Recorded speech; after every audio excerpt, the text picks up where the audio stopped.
الحمد لله نحمده ونستعينه ونستغفره ونؤمن به ونتوكل عليه ونعوذ بالله من شرور أنفسنا ومن سيئات أعمالنا من يهده الله فلا مضل له ومن يضلله فلا هادي له أعوذ بالله من الشيطان الرجيم بسم الله الرحمن الرحيم ما كان محمد أبا أحد من رجالكم ولكن رسول الله وخاتم النبيين وكان الله بكل شيء عليما صدق الله مولانا العليم إن الله وملائكته يصلون على النبي يا أيها الذين آمنوا صلوا عليه وسلموا تسليما بلغ العلا بكماله كشف الدجى بجماله حسنت جميع خصاله بلغ العلا بكماله كشف الدجى بجماله حسنت جميع خصاله۔ اللہ رب العزت جل جلالہ و اعظم شانہ نے قرآن مجید میں ارشاد فرمایا کہ محمد صلی اللہ علیہ وآلہ وسلم تم بالغ مردوں میں سے کسی کے باپ نہیں، بلکہ وہ اللہ کے رسول ہیں اور خاتم النبیین ہیں، اور اللہ تعالیٰ ہر چیز کو جاننے والا ہے۔ عربی زبان میں جو بچہ بالغ ہو جاتا ہے اس کو رجال کہتے ہیں، اور جو چھوٹے بچے ہوتے ہیں ان کو صبی کہتے ہیں۔ اللہ تعالیٰ نے قرآن مجید میں فرمایا کہ محمد صلی اللہ علیہ وسلم تم بالغ مردوں میں سے کسی کے باپ نہیں۔ بالغ مردوں میں سے باپ نہیں، یہ اس طرف اشارہ ہے کہ نبی پاک صلی اللہ علیہ وسلم کو بیٹے تو عطا کیے گئے، لیکن وہ اتنی ہی عمر میں واپس آ گئے کہ ان کو مرد نہیں کہا گیا، بالکل بچپنے میں ہی اللہ رب العزت نے ان کو اپنی بارگاہ میں واپس بلا لیا۔ نبی پاک صلی اللہ علیہ وسلم کو جس طرح نبی ماننا فرض ہے، اسی طرح نبی پاک صلی اللہ علیہ وسلم کو آخری نبی ماننا بھی فرض ہے۔ اب یہ جو آیت مقدسہ میں نے تلاوت کی ہے، اللہ تعالیٰ نے یہ کیوں ارشاد فرمایا کہ محمد صلی اللہ علیہ وسلم تم بالغ مردوں میں سے کسی کے باپ نہیں، بلکہ وہ اللہ کے رسول ہیں اور خاتم النبیین ہیں۔ نبی پاک صلی اللہ علیہ وسلم کے ایک غلام تھے جن کا نام تھا زید بن حارثہ۔ یہ ایک غلام تھے، بکتے بکتے یہ مکے میں آئے اور ان کو سیدہ خدیجہ رضی اللہ تعالی عنہا نے خرید لیا، اور جس وقت نبی پاک صلی اللہ علیہ وسلم کی پہلی شادی ہوئی سیدہ خدیجہ رضی اللہ تعالی عنہا سے، تو سیدہ خدیجہ رضی اللہ تعالی عنہا نے یہ جو غلام تھے زید بن حارثہ، ان کو بطور تحفہ حضور کو پیش کیا، اور ساتھ یہ عرض کی کہ حضور آپ جو اپنے ذاتی کام خود کرتے تھے، اب آپ کے یہ کام زید بن حارثہ کیا کرے گا۔ اب زید بن حارثہ بالکل چھوٹی عمر میں تھے کہ نبی پاک صلی اللہ علیہ وسلم کی بارگاہ میں آ گئے، اور حضور کے جو ذاتی کام ہوا کرتے تھے وہ زید بن حارثہ کیا کرتے تھے، اور نبی پاک صلی اللہ علیہ وسلم کے گھر میں جو چیزیں خرید کے لانی ہوتی تھی وہ زید بن حارثہ لایا کرتے تھے۔ اور بعد میں جب بلال حبشی مسلمان ہوئے، حضور کی خدمت میں آئے، تو بلال حبشی رضی اللہ تعالی عنہ کے آنے کے بعد پھر حضور کے گھر میں جو سودا خرید کے لانا ہوتا تھا وہ بلال حبشی کی ڈیوٹی ہوتی تھی۔ اب یہ جو زید بن حارثہ ہیں یہ غلام تھے، بکتے بکتے مکے آئے تھے اور حضور کی خدمت میں آ گئے۔ زید بن حارثہ کے جو چچا تھے وہ ایک بہت بڑے تاجر تھے۔ ایک دفعہ وہ تجارت کرنے کی غرض سے مکہ آئے ہوئے تھے، تو انہوں نے مکہ میں آ کے اپنے بھتیجے زید بن حارثہ کو دیکھا اور دیکھا کہ زید بن حارثہ جو میرا بھتیجا ہے یہ تو مکے میں غلام بنا ہوا ہے اور والدہ اس کی رو رو کے نبینہ ہو چکی ہے، اور والد یہ کہتا ہے کہ اگر مجھے اپنی ساری جائیداد بھی بیچنی پڑی تو میں بیچوں گا، اور جہاں سے مجھے میرا بیٹا ملے گا میں اس کو لے کر آؤں گا۔ اب جب زید بن حارثہ کے چچا نے یہ ساری چیزیں دیکھی اور اس نے جا کے اپنے بھائی کو بتایا کہ میں نے تمہارے بیٹے کو مکے میں غلام بنا ہوئے دیکھا ہے۔ اب زید بن حارثہ کے والد نے اپنی ساری جائیداد بیچی اور پیسے لیے اور مکے میں آگے اپنے بیٹے کو لینے کے لیے، اور مکے میں آ کے مکہ والوں سے پوچھنے لگے کہ زید نامی غلام ہے وہ کس کا غلام ہے؟ تو جواب ملا وہ اس کا غلام ہے جو سب کا ہی آقا لگتا ہے۔ اب وہ چلتے چلتے حضور کی بارگاہ میں آئے کہ میرا بیٹا زید ہے، آپ کی خدمت کرتا ہے، آپ کا غلام ہے، میں اپنی ساری جائیداد بیچ کر آیا ہوں، یہ مجھ سے رقم لے لیں اور میرا بیٹا زید میرے حوالے کر دیں۔ اب زید بن حارثہ اس وقت گھر کا کوئی سامان لینے کے لیے بازار گئے ہوئے تھے۔ زید بن حارثہ کے والد، ان کے چچا اور ان کے دیگر رشتہ دار حضور کے پاس بیٹھ گئے، اور نبی پاک صلی اللہ علیہ وسلم نے ان سے فرمایا کہ ابھی زید آ جائے گا، آپ لوگ اس سے پوچھ لیں، اگر تو وہ آپ کے ساتھ جانا چاہے تو میں زید کو دے دوں گا اور آپ سے رقم بھی نہیں لوں گا، میں فری میں آپ کا بیٹا آپ کے حوالے کر دوں گا۔ اب انتظار ہونے لگا۔ زید بن حارثہ جب بازار سے واپس آئے تو سامنے حضور جلوہ گر ہیں اور دائیں بائیں آپ کے رشتہ دار بیٹھے ہوئے ہیں۔ نبی پاک صلی اللہ علیہ وسلم نے زید بن حارثہ سے پوچھا زید ان کو جانتے ہو؟ زید بن حارثہ کہنے لگے جی آقا میں جانتا ہوں، یہ میرے والد ہیں، یہ میرے چچا ہیں، یہ میرے فلاں رشتہ دار ہیں۔ نبی پاک صلی اللہ علیہ وسلم نے فرمایا زید یہ تمہیں لینے آئے ہیں اور تمہارے والد اپنی ساری جائیداد بیچ کے ساری رقم لے کے آئے ہیں کہ آپ مجھ سے ساری رقم لے لیں اور میرا بیٹا زید میرے حوالے کر دیں، لیکن زید میں نے تمہارے والد سے کہا ہے کہ اگر زید جانے کے لیے راضی ہوا تو میں تم سے رقم بھی نہیں لوں گا اور زید کو تمہارے حوالے کر دوں گا۔ بتاؤ زید اب ان کے ساتھ جانا ہے کہ میرے پاس رہنا ہے؟ اب حضور نے سوال پوچھا کہ بتاؤ یہاں رہنا ہے کہ واپس جانا ہے؟ زید بن حارثہ خاموش کھڑے ہیں، سامنے والد بھی ہے، چچا بھی ہے، ماں کی خبر بھی مل گئی ہے کہ ماں رو رو کے نبینہ ہو چکی ہے اور منتظر ہے، اور سامنے حضور بھی جلوہ گر ہے۔ نبی پاک صلی اللہ علیہ وسلم نے اپنا سوال پھر دہرایا، زید تمہارے والد اور دیگر رشتہ دار تمہیں لینے آئے ہیں اور رقم دینے کے لیے تیار ہیں، بتاؤ تم نے میرے پاس رہنا ہے کہ ان کے ساتھ جانا ہے؟ زید پھر خاموش کھڑے ہیں۔ جب حضور نے تیسری بار پوچھا نا بتاؤ زید میرے پاس رہنا ہے یا اپنے والد کے ساتھ جانا ہے، اب زید بن حارثہ نے جو جواب دیا اس کی ترجمانی اگر اردو میں کریں تو وہ اعلیٰ حضرت نے کی ہے۔ اعلیٰ حضرت فرمانے لگے تیرے ٹکڑوں پہ پلے اب غیر کی ٹھوکر پہ نہ ڈال۔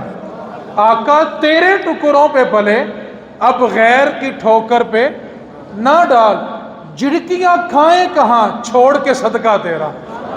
آقا آپ کو چھوڑ کے کہاں چلا جاؤں؟ اب جب زید بن حارثہ نے جواب دیا تو آپ کا والد کہنے لگے زید عجب بندے ہو، تم آزادی کو چھوڑ کے اس غلامی کو ترجیح دے رہے ہو۔ تو زید بن حارثہ کہنے لگے اے میرے ابا یہ ایسی غلامی ہے کہ دنیا کی ہر آزادی اس پہ قربان ہو سکتی ہے، یہ غلامی حضور کی غلامی ہے۔ زید بن حارثہ نے انکار کر دیا، آقا میں والد و چچا کے ساتھ نہیں جاؤں گا، آپ کی خدمت میں رہوں گا۔ نبی پاک صلی اللہ علیہ وسلم نے ان کے والد سے کہا کہ میری طرف سے اجازت ہے، زید ساری زندگی میں جب چاہے وہ آپ لوگوں کے پاس آ سکتا ہے اور میری طرف سے اس پہ کوئی پابندی نہیں ہوگی، اس کا جب جی چاہے وہ آپ کے پاس چلا جائے۔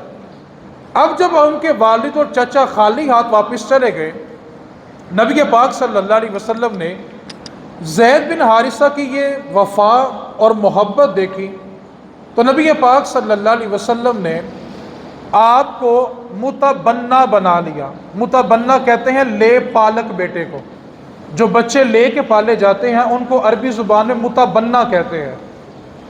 عرب کے اندر یہ دستور تھا کہ عرب کے لوگ جس طرح حقیقی بیٹے کو پروٹوکول دیتے تھے، عزت دیتے تھے، اسی طرح وہ لے پالک بچے کو بھی عزت دیتے تھے، اور وہ لے پالک بچے کو حقیقی بچہ ہی تصور کرتے تھے۔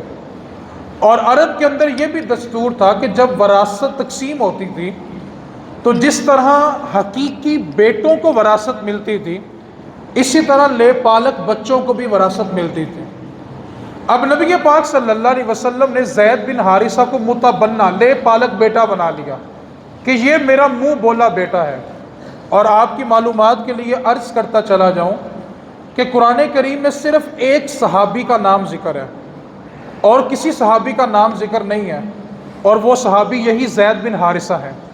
اللہ نے قرآن میں ان کا نام لے کے ان کا ذکر کیا ہے۔ اب نبی پاک صلی اللہ علیہ وسلم نے جب ان کو منہ بولا بیٹا بنایا تو عرب کے لوگوں نے یہ کہنا شروع کر دیا کہ یہ تو مصطفیٰ کے بیٹے ہیں، حضور کے بیٹے ہیں، کیونکہ ان کے نزدیک لے پالک بچہ اور حقیقی بچہ ایک برابر تھے۔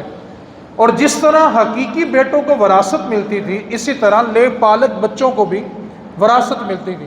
لیکن شریعت کا اصول یہ ہے، شریعت محمدی کا، جو لے پالک بچہ ہوتا ہے وہ اپنے حقیقی والد کا وارث بنتا ہے، جس نے پالا ہوتا ہے اس کا وارث نہیں ہوتا۔ اب عرب کے لوگوں نے یہ شور شروع کر دیا۔ اب اللہ رب العزت نے اس رسم کو توڑنا تھا کہ محمد صلی اللہ علیہ وسلم تم میں سے بالغ مردوں میں سے کسی کے باپ نہیں ہے۔ اب یہ رسم ٹوٹی کیسے؟ زید بن حارثہ رضی اللہ تعالی عنہ نے نکاح کیا سیدہ زینب رضی اللہ تعالی عنہ سے، اور کچھ عرصے کے بعد زید بن حارثہ نے ان کو طلاق دے دی۔ اب جب زید بن حارثہ نے سیدہ زینب کو طلاق دے دی تو رسول رحمت صلی اللہ علیہ وسلم نے عدت گزرنے کے بعد انہی سے نکاح کر لیا۔ اب عرب کے لوگ شور کرنے لگے، دیکھو یہ کیا ماجرا ہوا کہ یہ جو نبی ہیں، جو اپنے آپ کو نبی کہتے ہیں، محمد صلی اللہ علیہ وسلم، انہوں نے اپنے بیٹے کی بیوی سے نکاح کر لیا ہے، بہو سے نکاح کر لیا ہے، کیونکہ بہو سے نکاح کرنا تو حرام ہوتا ہے۔ تو اب یہ شور ہوا عرب میں کہ پہلے بیٹا بنایا پھر بیٹے کی بیوی سے نکاح کیا، تو یہ تو حرام ہے، اور وہ نبی پاک صلی اللہ علیہ وسلم کے خلاف ہرزہ سرائی کرنے لگے۔ جب عرب میں یہ شور ہوا، کیونکہ ان کے نزدیک لے پالک بیٹا حقیقی بیٹے کی طرح تھا، اس کی بیوی جو تھی وہ حقیقی بہو کی طرح ہوتی تھی۔ اب جب حضور نے سیدہ زینب سے نکاح فرما لیا اور جب عرب میں یہ شور ہوا تو اللہ رب العزت نے اس رسم کو توڑنے کے لیے اس آیت کو نازل کیا، ما کان محمد ابا احد من رجالکم، سنو محمد تم میں سے بالغ مردوں میں سے کسی کے باپ نہیں ہے، ولیکن رسول اللہ، بلکہ وہ اللہ کے رسول ہیں، وخاتم النبیین، اور نبیوں میں سب سے آخر میں تشریف لانے والے ہیں۔ تو نبی پاک صلی اللہ علیہ وسلم نے اس رسم کو توڑا، اور ساتھ قرآن کا ایک اور حکم نازل ہوا، ادعوہم لآبائہم ہوا اقسط من عند اللہ۔ اللہ رب العزت نے ایک اور حکم نازل کیا کہ جو بچے ہوتے ہیں ان کو ان کے اصل باپوں کے نام سے پکارو، ہوا اقسط من عند اللہ، اور اللہ کے نزدیک انصاف کی بات بھی یہی ہے۔ جیسے مثال کے طور پہ کسی نے اپنے بھائی یا بہن سے یا کسی اور عزیز سے کوئی بچہ لے کے پال لیا، لے پالک بچہ ہو گیا، تو جب بھی اس بچے کو پکارا جائے گا اس کے اصل باپ کے نام سے پکارا جائے گا۔ جب اس کے کاغذات تیار کروائے جائیں گے تو اس کے اصل باپ کے نام سے کروائے جائیں گے۔ ادعوہم لآبائہم، اللہ تعالیٰ فرما رہا ہے کہ بچوں کو ان کے اصل باپوں کے نام سے پکارو۔ اب اللہ رب العزت نے یہ حکم نازل کیا تو عرب کی اس رسم کو توڑ دیا کہ جو لے پالک بچہ ہوتا ہے وہ حقیقی بیٹا نہیں ہوتا، اور محمد تم میں سے بالغ مردوں میں سے کسی کے باپ نہیں ہے، بلکہ وہ خاتم النبیین ہیں۔ ابھی کل 7 ستمبر گزرا، 1974 کے اندر ذوالفقار علی بھٹو وزیر اعظم تھا، اور اس نے اپنی اسمبلی کے اندر یہ بل پاس کروایا تھا کہ قادیانی غیر مسلم ہے، اور ہم برملا یہ علل اعلان کہتے ہیں کہ قادیانی مرتد ہے اور کافر بھی ہے۔ ان کے ساتھ میل جول، اظہار تعزیت، بیمار ہو جائیں تو پتہ لینا، مر جائیں تو جنازے میں جانا، کاروبار کرنا، ان کی غمی یا خوشی میں شریک ہونا، یہ سب کے سب حرام ہے۔ ایک بات کو ایک شرعی مسئلہ سمجھ لیں، میں پھر اپنی گفتگو کی طرف بڑھتا ہوں۔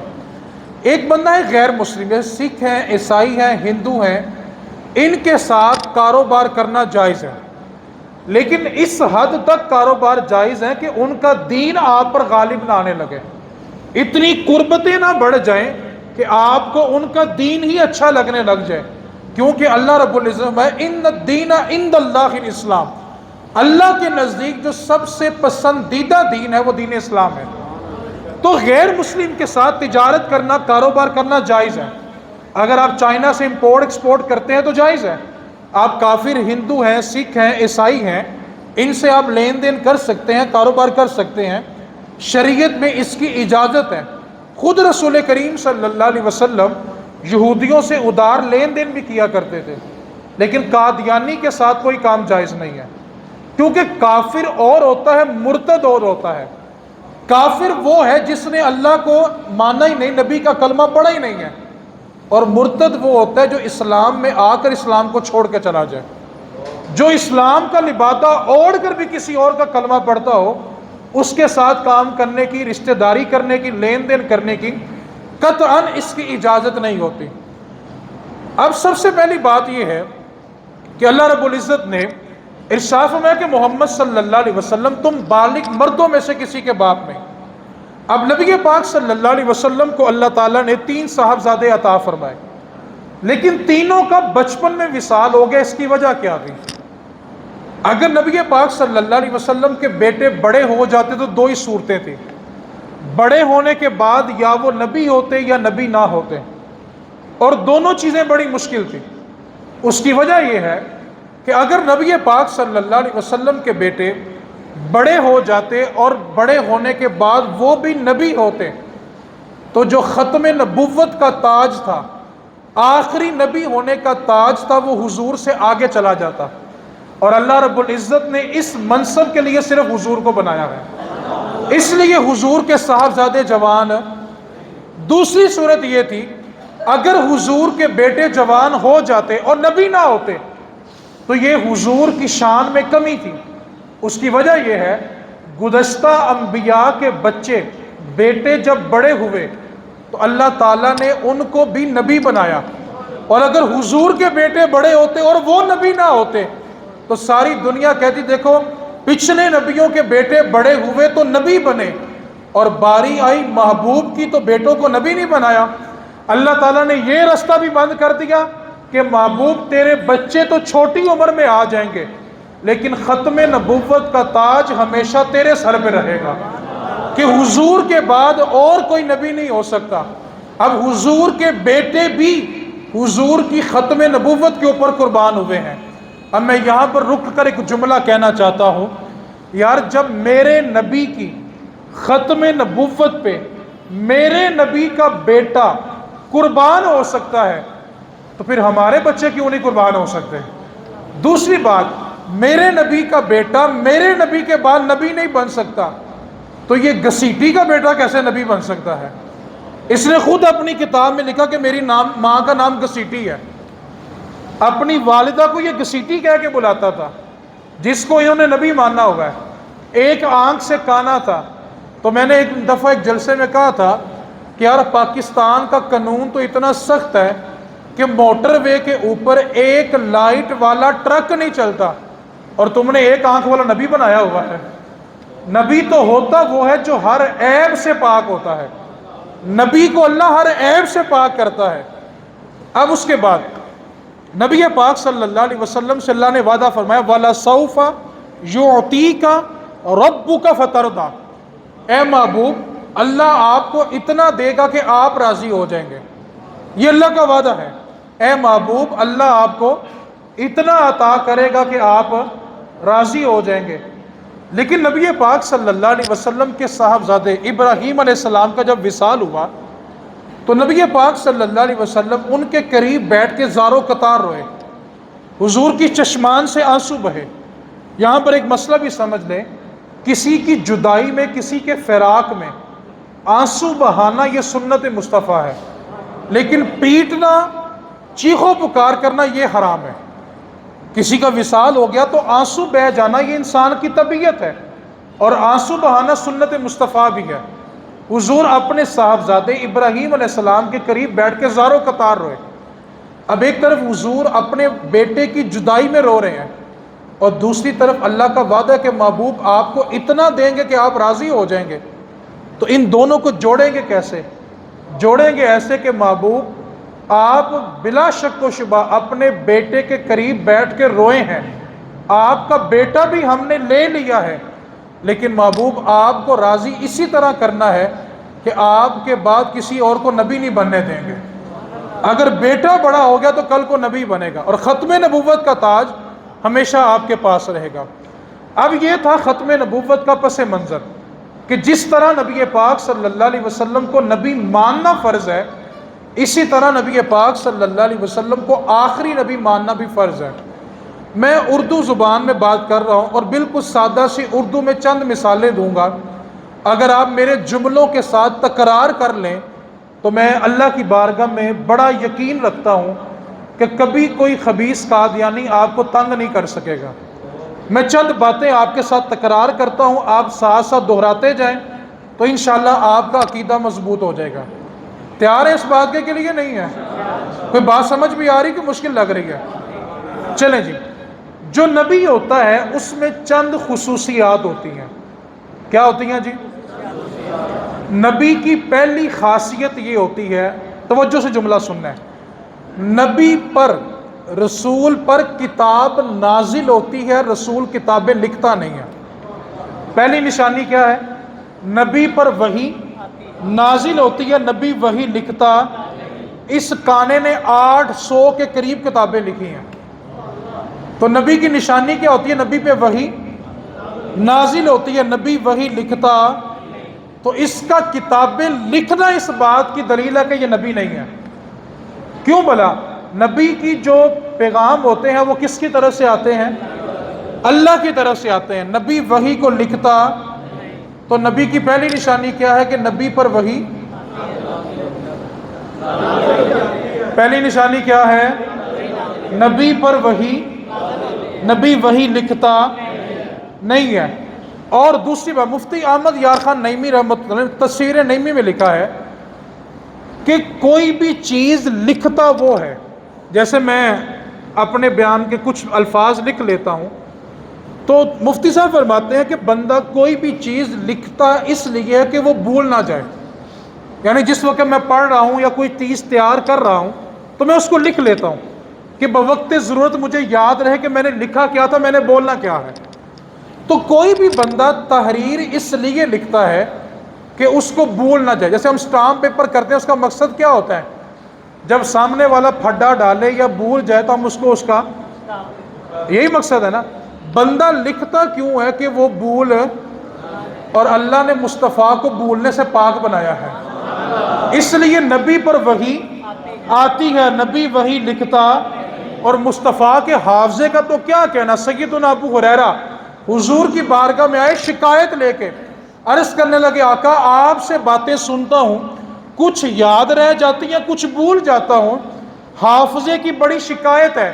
تو اے آقا آپ دعا کرے کہ اللہ تعالیٰ میرا حافظہ ٹھیک کر دے۔ نبی پاک صلی اللہ علیہ وسلم نے فرمایا ابو ہریرہ اپنی چادر کو بچھاؤ۔ جناب ابو ہریرہ نے اپنے کندھے سے چادر اتاری اور حضور کے سامنے بچھا دی۔ اب یہاں پر میں رک کے ان کو بھی کہنا چاہتا ہوں جو کہتے ہیں ڈائریکٹ اللہ سے مانگا کرو، میں کہتا ہوں یہ عقیدہ صحابیوں کا نہیں ہے، یہ عقیدہ وہابیوں کا ہے۔ صحابی کا عقیدہ یہ تھا کہ جو چاہیے حضور کی بارگاہ میں آ جاؤ۔ جناب ابو ہریرہ آئے، عرض کی آقا کچھ یاد رہتا ہے، کچھ بھول جاتا ہوں، حافظے کی بڑی شکایت ہے۔ رسول رحمت صلی اللہ فرمایا ابو ہریرہ اپنی چادر بچھاؤ۔ جناب ابو ہریرہ نے چادر بچھائی، حضور نے یوں دونوں ہاتھ اٹھائے، اللہ کی بارگاہ میں دعا کی، اپنے چلو کو یوں بند کیا اور چلو لا کے ابو ہریرہ کی چادر میں رکھا اور کہا چادر کو لپیٹو۔ چادر لپیٹی اور کہا اپنے سینے لگا لو۔ جب سینے لگائی تو ابو ہریرہ کہنے لگے جس دن سے حضور کے چلو بری چادر میں نے اپنے سینے سے لگائی ہے، جو بات ایک بار سنتا ہوں دوبارہ کبھی بھولتی بھی نہیں ہے۔ یار جو حضور اپنے غلاموں کو ایسا حافظہ دے دیں، سوچو مصطفیٰ کے حافظے کا کمال پھر کیا ہوگا۔ تو تحریر وہ لکھتا ہے جس کو بھول جانے کا، پھر بولو، نبی پر وحی، نبی وحی لکھتا تو جو 800 کتابیں لکھے وہ نبی ہو سکتا؟ نبی کی دوسری نشانی، نبی جو کہہ دیتا ہے اللہ وہ کر دیتا ہے۔ دوسری نشانی کیا ہوتی ہے؟ نبی جو کہہ دیتا ہے اللہ وہ، آپ ان سے پوچھ کے دیکھیں یہ کہیں گے خدا کی قسم اس کانے نے جو کبھی پورا نہیں ہوا، جو کہتا تھا اس کا الٹ ہوتا تھا۔ اور میرے مصطفیٰ کی شان، حضور کی بارگاہ میں ایک صحابی حاضر ہو گئے، توجہ فرمانی ہے، بڑے دور کے علاقے سے آئے، آ کر عرض کرنا کہ آقا ہمارے علاقے میں یہودی بھی ہیں، عیسائی بھی ہیں، مسلمان بھی ہیں، تو ہم سب نے مل کے ایک پیسے دے کے کنواں کھودا ہے، پانی کی قلت تھی، کنواں تو نکال لیا ہے لیکن اب پریشانی کا عالم یہ ہے کہ اس پانی کو جب ہم استعمال کرتے ہیں تو پانی کڑوا بہت زیادہ ہے اور وہ پانی قابل استعمال نہیں ہے۔ آقا میں اپنے علاقے میں یہ دعویٰ کر کے آیا ہوں کہ ہمارے حضور جس پانی میں کلی فرما دیں یا جس پانی میں اپنا لعاب دہن ڈال دیں اللہ اس کنویں کو میٹھا کر دیتا ہے۔ اب حضور مسئلہ یہ ہے کہ کنواں ہم نے کھودا، یہودی بھی ہیں، عیسائی بھی ہیں، مسلمان بھی ہیں، پانی کڑوا بڑا ہے۔ آقا میں تو آپ کو لینے کے لیے آیا ہوں، آپ تشریف لائیں، اس کنویں سے کچھ پانی پئیں یا اپنے لعاب دہن اس میں شامل کریں کہ اللہ اس پانی کو مٹھاس عطا کر دے۔ اب بڑی توجہ سے جملہ سننا ہے، نبی پاک فرمایا پہلے یہ بتاؤ اس کنویں کا نام کیا ہے؟ کہنے لگے اس کا نام رکھا ہے بیسان، اس کا معنی بڑا غلط بنتا ہے۔ فرمایا تم لوگوں نے تو کنویں کا نام ہی ٹھیک نہیں رکھا۔ عرض کیا آقا پھر آپ فرمائیں کہ کنویں کا نام کیا ہو؟ فرمایا اس کا نام رکھو نعمان۔ صحابی عرض کرنے لگے آقا ہو گیا، آج سے اس کا نام نعمان ہو گیا۔ حضور نے فرمایا اگر نعمان ہو گیا تو جاؤ مسئلہ بھی حل ہو گیا۔ عرض کیا آقا آپ تشریف نہیں لاتے؟ فرمایا مسئلہ حل ہو گیا چلے جاؤ۔ اب وہ صحابی گھوڑا پکڑا بڑی تیزی کے ساتھ اپنے علاقے گئے۔ اب مسلمانوں نے جب دیکھا نا کہ وہ اکیلے آ رہے ہیں تو مایوس ہو گئے کہ حضور نہیں آئے، اور ہم نے تو ان سے کہا تھا کہ حضور جس میں لعاب دہن ڈال دیں، کلی مبارک کر دیں، اللہ مٹھاس عطا کر دیتا ہے، اور حضور تو جلوہ گر ہی نہیں ہوئے، تشریف ہی نہیں لائے۔ اب سارے مایوس ہیں، اور آنے والے صحابی کے چہرے پہ مسکان بھی ہے، مسکراہٹ بھی ہے، محبت بھی ہے، عشق بھی ہے، اطمینان بھی ہے، سکون بھی ہے۔ آئے تو صحابہ نے پوچھا باقیوں نے کہ حضور نہیں آئے؟ کہا حضور تو نہیں آئے لیکن مسئلہ حل کر دیا ہے۔ کہا مسئلہ کیسے ہوا؟ اب وہ صحابی کا یقین دیکھیں، سارے یہودی جمع کیے، سارے عیسائی جمع کیے، اور کہا کنویں کے جس کنارے سے تمہارا جی چاہتا ہے پانی نکالو اور پی کے بتاؤ اللہ نے میٹھا کیا ہے کہ نہیں کیا۔ اب یہودی کنویں کے ہر کنارے پہ آتے، جہاں سے چلو بھرتے پانی میٹھا ہوتا، تو یہودی کہنے لگے یار تمہارا نبی تو بڑا کمال نبی ہے، جس نے دور بیٹھ کے کہا تو اللہ نے یہاں تک مٹھاس بھیج دی ہے، ہمیں بھی کلمہ پڑھا کے مصطفیٰ کا غلام بنا دو۔ تو سچے نبی کی نشانی یہ ہوتی ہے جو وہ کہہ دیتا ہے اللہ اس کو کر دیتا ہے۔ تیسری نشانی نبی کی یہ ہوتی ہے نبی کسی کا شاگرد نہیں ہوتا۔ تیسری نشانی کیا ہے جی؟ تھک گئے ہو بھائی؟ نبی کسی کا ادھر والے بولو ذرا، کانے دے فارور لتر پھیرنے لگے جا کے لے۔ نبی کسی کا شاگرد، نبی پاک صلی اللہ علیہ وسلم کے والد گرامی آپ کی پیدائش سے پہلے اسی لیے وصال فرما گئے۔ والدہ 6 برس کی عمر میں، جب حضور 6 برس کے تھے، وصال فرما گئی، تاکہ قیامت تک کوئی یہ نہ کہہ سکے کہ حضور نے جو سیکھا ان سے سیکھا۔ اس کی وجہ جب شاگرد اچھا تیار ہو جائے نا اور کمال کر دے تو ہر بندہ بلا کا کہتا ہے یار کسے کامل استاد نے چھنڈیا ہے انہوں، ایدہ استاد ہی بڑا جنہیں انہوں تیار کہتا ہے نا، ایدہ استاد بڑا کمال ہوئے گا۔ تو اللہ تعالیٰ نے اپنے محبوب کو اور باقی انبیاء کو بھی کسی کا شاگرد نہیں بنایا کہ کوئی نبیوں کو دیکھ کے یہ نہ کہہ دے کہ ان کا استاد اس سے افضل ہے، کیونکہ ہر زمانے میں اس کا نبی سب سے افضل ہوتا ہے۔ اس لیے نبی کسی کا شاگرد اور یہ مرزا اپنی کتاب میں خود لکھتا ہے کہ میرا استاد مجھے کلاس میں کان پکڑوا کے جوتے مارتا تھا۔ اس نے اپنی کتاب میں خود لکھا ہے کہ میں 3 مرتبہ پٹواری کا امتحان دینے گیا، تینوں بار فیل ہو گیا ہوں۔ اس نے اپنی کتاب میں خود لکھا کہ میں میٹرک میں 2 بار فیل ہوا ہوں، اور نبی کسی کا شاگرد۔ اب اگر آپ توجہ کریں گے نا، اگلا جملہ تھوڑا سا مشکل ہے لیکن اس کے اندر لطف بڑا ہے۔ توجہ ہے حضرات کی؟ اگر توجہ دیں جملے کی طرف چلیں، پھر سورہ رحمان کہاں سے شروع ہوتی ہے؟ الرحمن، آگے علم خلق اب آپ نے ترتیب دیکھنی ہے، الرحمن، اس کے بعد علم الرحمن وہ رحمان ہے، علم القرآن جس نے قرآن سکھایا، وہ رحمان ہے جس نے قرآن کس کو سکھایا؟ اللہ نے قرآن کس کو سکھایا؟ حضور کو سکھایا نا۔ اب آپ نے ترتیب دیکھنی ہے، الرحمن وہ علم القرآن جس نے قرآن، آگے کیا فرمایا؟ خلق الانسان، پھر انسان بنایا۔ الرحمن وہ رحمان ہے، علم القرآن جس نے قرآن، خلق الانسان پھر انسان بنایا۔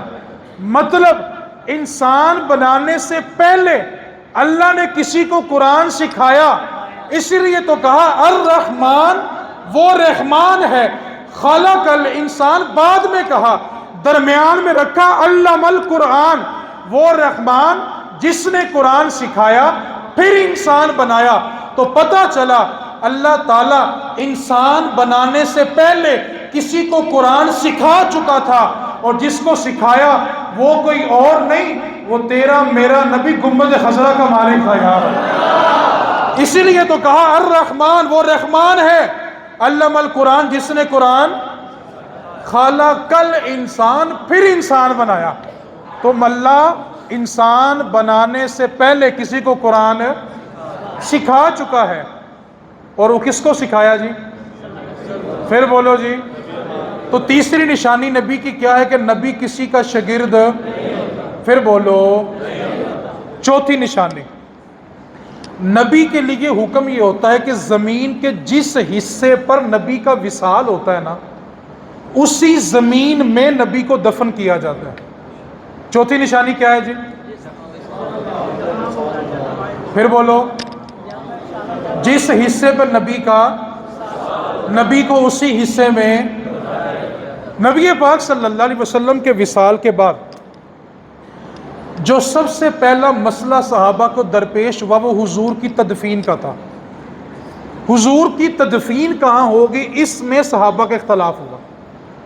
بعض صحابہ کی رائے یہ تھی کہ جو احد کے شہداء ہیں، جہاں پہ غزوہ احد ہوا، جہاں احد کے شہداء کی تدفین ہوئی ہے اس کے ساتھ حضور کی تدفین کی جائے۔ بعض صحابہ کی رائے یہ تھی کہ حضور کی تدفین جنت البقیع میں کی جائے۔ اب جب صحابہ کے گروہ بن گئے تو اس مسئلے کو حل کرنے کے لیے سب سے پہلا قدم صدیق اکبر نے اٹھایا اور فرمایا کہ اس مسئلے کا حل میرے پاس ہے کہ حضور کی تدفین کہاں ہوگی۔ اب سارے صحابہ متوجہ ہوئے جناب صدیق کی طرف، تو کہا آپ کے پاس اس کا کیا حل ہے؟ تو فرمایا کہ میرے پاس اس کا کوئی حل نہیں ہے، بلکہ یہ حل بھی خود مصطفیٰ ہی دے کے گئے تھے۔ عرض کی بتائیں کیا حل ہے؟ جناب صدیق کہنے لگے میں نے نبی پاک سے پوچھا تھا کہ انبیاء کی تدفین کے بارے میں کیا حکم ہوتا ہے، تو نبی پاک صلی اللہ فرمایا تھا کہ نبی جس جگہ پر وصال کرتا ہے اسی جگہ میں اس کو دفن کیا جاتا ہے، لہٰذا حضور کا وصال حجرہ عائشہ میں ہوا ہے تو نبی پاک صلی اللہ علیہ وسلم کو حجرہ عائشہ میں دفن کیا جائے گا۔ جہاں حضور کے روزے کی سنہری جالیاں ہیں نا، یہ سیدہ عائشہ پاک کا گھر تھا، اور سیدہ عائشہ پاک کے گھر میں، سیدہ عائشہ پاک کی گود میں حضور کا وصال ہوا تھا، اور حضور کو اسی جگہ دفن کیا گیا۔ اور یہ شرط تمام انبیاء کے لیے ہے کہ جس نبی کا جہاں پر وصال ہوتا ہے اس کو وہیں پہ، کیوں کانا جی دے منن والے ہو؟ اب کانا جی کہاں فوت ہوئے تھے جی؟ اچھی بولو بھائی۔ پھر جا کے اس کے اندر سری رکھنی چاہیے نا۔ کیونکہ نبی کے لیے تو شرط ہے جہاں پہ اس کا وصال ہو وہیں پہ اس کو، تو پھر میں کہتا ہوں فلیش کے ساتھ اس کا مقبرہ ضرور بنانا چاہیے تھا. ٹھیک ہے، تو نبی کی چوتھی نشانی کیا ہے جی؟ آخری نشانی، گفتگو ٹائم بہت ہو گیا، آخری نشانی بیان کر رہا ہوں. نبی کا جو نام ہوتا ہے، کیا بولا جی؟ وہ سنگل ہوتا ہے، دو لفظ ملا کے نبی کا نام نہیں بنتا. جیسے ہم کہتے ہیں غلام مصطفیٰ، یہ کتنے لفظ بنے تو نام ملا؟ غلام رسول کتنے لفظ ملے؟ غلام احمد کتنے لفظ ملے؟ آپ انبیاء کے نام اٹھا کے دیکھ رہے ہیں، 26 کے قریب نام قرآن میں ہے اور کئی 100 کے قریب احادیث میں ہے. آپ انبیاء کے نام پڑھ کے دیکھ لیں، نبی کا نام سنگل ہوتا ہے، مطلب نبی کا نام بھی دوسرے لفظ کا محتاج نہیں ہوتا.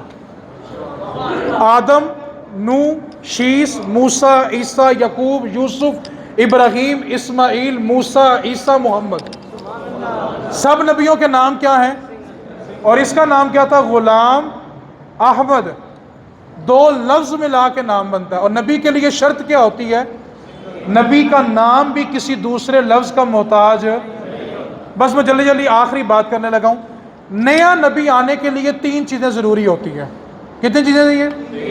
اگر آپ اس کو یاد کر لیں تو انشاءاللہ آپ کا عقیدہ کبھی متزلزل نہیں ہوگا. کتنی چیزیں ضروری ہیں جی؟ پھر بولیں. نمبر 1، نیا نبی تب آتا ہے کہ جو پچھلا نبی گزرا ہے اس کی تعلیمات اس طرح باقی نہ رہے جس طرح نازل ہوئی تھی. لوگوں نے نبیوں کی تعلیم کو بدل لیا ہو. نیا نبی کیوں آتا ہے جی؟ جب پچھلے نبی کی تعلیمات ویسی نہ رہے جیسی اللہ نے، تو اس کے بعد پھر کون آتا ہے؟ نیا. پھر بولیں پہلی شرط کیا ہے؟ نیا نبی تب آتا ہے جب پچھلے نبی کی تعلیمات ویسی نہ رہیں جیسی اللہ نے. اب ہمارے نبی کے بعد نیا نبی کیوں آئے؟ اللہ تعالیٰ نے خود قرآن پاک میں فرمایا. نبی کیوں آتا ہے جب تعلیمات ویسی؟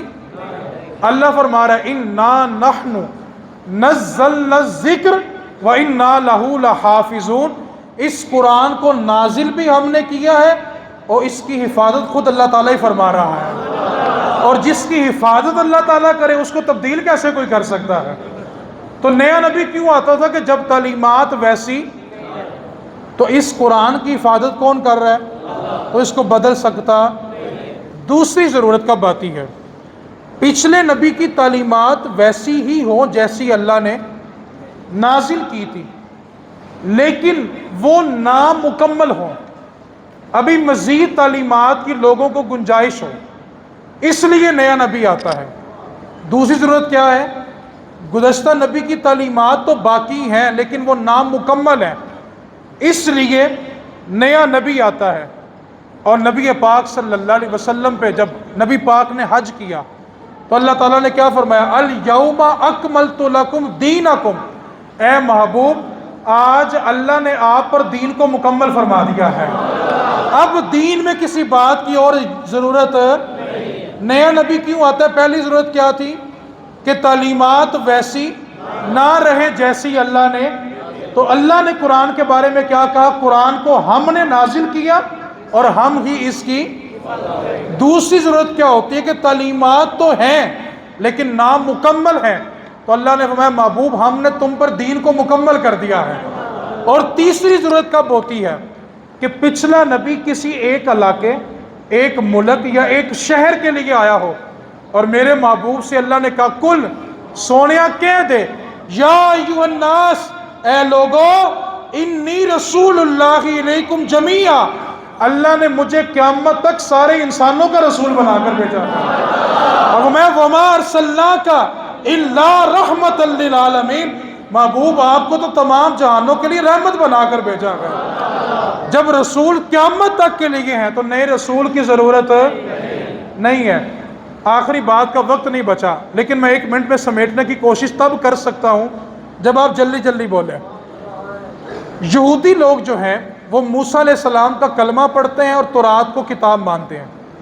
یہودی کس کا کلمہ پڑھتے ہیں جی؟ کتاب کون سی مانتے ہیں؟ عیسائی عیسیٰ علیہ السلام کا کلمہ پڑھتے ہیں اور انجیل کو، ہم مسلمان نبی پاک صلی اللہ علیہ وسلم کو اپنا نبی مانتے ہیں اور قرآن کو۔ اب عیسائیوں نے یہودیوں سے کہا کہ ہم تمہارے نبی موسیٰ کو موسیٰ نبی مانتے ہیں، تمہاری کتاب تورات کو اللہ کی کتاب مانتے ہیں، تو ہم بھی یہودی ہوئے؟ تو انہوں نے کہا تم یہودی نہیں ہو، کیونکہ تم نے ہمارے نبی کے بعد نیا نبی مانا، ہماری کتاب کے بعد نہیں، اس لیے تم عیسائی ہو، یہودی۔ اگرچہ تم ہمارے نبی کو نبی مانتے ہو، ہماری کتاب کو کتاب مانتے ہو، لیکن تم یہودی۔ اسی طرح مسلمانوں نے عیسائیوں سے کہا کہ ہم تمہارے نبی عیسیٰ کو اپنا نبی مانتے ہیں، تمہاری کتاب انجیل کو اللہ کی کتاب مانتے ہیں، تو کیا ہم عیسائی ہیں؟ انہوں نے کہا نہیں، تم نے ہمارے نبی کے بعد نیا نبی ماننا، ہماری کتاب کے بعد نہیں، اس لیے تم مسلمان ہو، تم عیسائی۔ حالانکہ ہم عیسیٰ علیہ السلام کو نبی، ان کی کتاب کو کتاب، لیکن ہم عیسائی۔ ہم موسیٰ علیہ السلام کو نبی، تورات کو کتاب، لیکن ہم یہودی۔ جس طرح عیسائی موسیٰ کو مان کے تورات کو مان کے یہودی، اسی طرح ہم مسلمان عیسائیوں کے نبی عیسیٰ علیہ السلام کو نبی مان کے، انجیل کو مان کے عیسائی، کیونکہ ہم نے ان کے بعد اپنا نبی مانا، ہم نے ان کی کتاب کے بعد اپنی۔ اسی طرح ہمارے نبی کے بعد کوئی نیا نبی مانے تو وہ مسلمان کیسے ہو سکتا ہے؟ جب نیا نبی مانے تو مسلمان۔ اب یہ بلب لگا ہوا ہے، اس طرح کے اگر 1,00,000 بلب ہوں تو کتنی روشنی ہوگی جی؟ 1 کروڑ بلب ہو، 10 کروڑ بلب ہو، آپ کہو کہ یار رات کو بھی دن نکلا ہوا ہے، لیکن جیسے ہی سورج کی پہلی کرن نکلے گی 1 کروڑ بلب۔ پھر بولیں، جلدی جلدی بولیں، کتنے بلب تھے جی؟ لیکن سورج نکلا تو ساری روشنیاں۔ اللہ نے اپنے محبوب کو سب سے آخر میں بھیجا ہی اس لیے تھا کہ میرا ہر نبی چمکتا ہوا چاند ہے، لیکن حضور کے ہوتے ہوئے کسی روشنی کی ضرورت ہی نہیں ہے۔ جب حضور آگے سراجم منیرا، حضور چمکتے ہوئے سورج ہیں، اور سورج کے ہوتے ہوئے کسی اور کی روشنی، اس لیے حضور آئے سب سے آخر میں تھے کہ جب حضور آ گئے تو کسی اور کی ضرورت ہے۔ آپ کے سندھ کے اندر تھرپار کا علاقہ ہے جہاں پہ اکثر کہا سالی ہو جاتی ہے، وہاں پہ ایک بندہ تھا جس کا نام تھا برکت علی۔ یہ 15-20 سال پرانی بات ہے۔ کیا نام تھا جی؟ وہ لوہار تھا، اور نہ وہ جو ہوتے ہیں نا ہتھیار کلاڑی وغیرہ، ان کو تیز کرتا تھا، لوہار کا کام کرتا تھا۔ تو اس کے پاس ایک قادیانی آتا، جی ہماری بات سنیں، ہمارا بھی ایک نبی ہے، آنکھوں سے کانا ہے، دماغ سے پیدل ہے، اس نے آ کے کانے کی باتیں سنانی۔ وہ لوہار نے 1 دن سنی، 2 دن سنی، 3 دن سنی، روز سنتا، ساتھ ساتھ کلاڑی تیز کرتا رہتا، روز سنتا کلاڑی تیز کرتا رہتا۔ وہ کوئی 10-12 دن گزر گئے نا اس کی باتیں سناتے سناتے، ایک دن وہ آ گیا قادیانی۔ اب وہ جو برکت علی تھا وہ کلاڑی تیز کر رہا تھا، اس نے اپنے بیٹے کو واضح رحمت علی، اس نے کہا جی ابا جی، کہنے لگا حویلی کا دروازہ بند کر دے۔ اب وہ قادیانی آیا، کہنے لگا جی میری بات سنیں، ہمارا نبی ہے، وہ یہ ہے، وہ یہ ہے۔ لوہار سنتا گیا اور کلاڑی تیز ہے۔ جب اس نے اچھی طرح تیز کر لی، اس کو لٹایا، اس کی رکھا گردن کے اوپر قدم، اور کلاڑی رکھی اس کی شاہ رکھ کے اوپر، کہنے لگا بتا تیرا نبی کیسا ہے؟ کہنے لگا بڑا ہی چول ہے۔ کہنے لگا اور وہ کہتا ہے بڑا ہی بغیرت ہے۔ اچھی خاصی گالیاں تو میں ممبر پہ بیان نہیں کر سکتا، اس نے اپنے کانے کو نکالی۔ جب برکت علی نے اچھی خاصی گالیاں مرزے کو دلوا لی نا، کہنے لگا کھڑا ہو، یہ پکڑ کلہاڑی، اب میں لیٹتا ہوں، اور تو نے صرف کلاڑی رکھنی نہیں ہے، پہلے میری ایک ٹانگ کاٹ اور پھر مجھ سے پوچھ کہ مدینے والا رسول کیسا ہے، میں تجھے بتاؤں گا کہ سب سے اولا ہو اعلیٰ، سب سے بالا ہو اعلیٰ، کون دیتا ہے دینے کو منہ چاہیے، دینے والا ہے سچا۔ کہنے لگا مجھ سے پوچھ کہ مدینے والا رسول کیسا ہے، تو سب سے اولا ہو اعلیٰ، سب سے بالا ہو اعلیٰ۔ ارے چھپ گئی جس کے آگے، بجھ گئی جس کے آگے سبھی مشعلیں، شمع وہ لے کے آیا۔ اعلیٰ حضرت کہتے ہیں کہ میں قیامت والے دن انبیاء سے پوچھوں گا، کروں عرض انبیاء سے کیوں مالک ہو، کروں عرض انبیاء سے کیوں مالک ہو، کیا نبی ہے تمہارا ہمارا نبی؟ آگے سے انبیاء کیا جواب دیں گے؟ جیسے سب کا خدا ایک ہے ویسے ہی، جیسے سب کا خدا ایک ہے ویسے ہی، ان کا ان کا تمہارا ہمارا نبی۔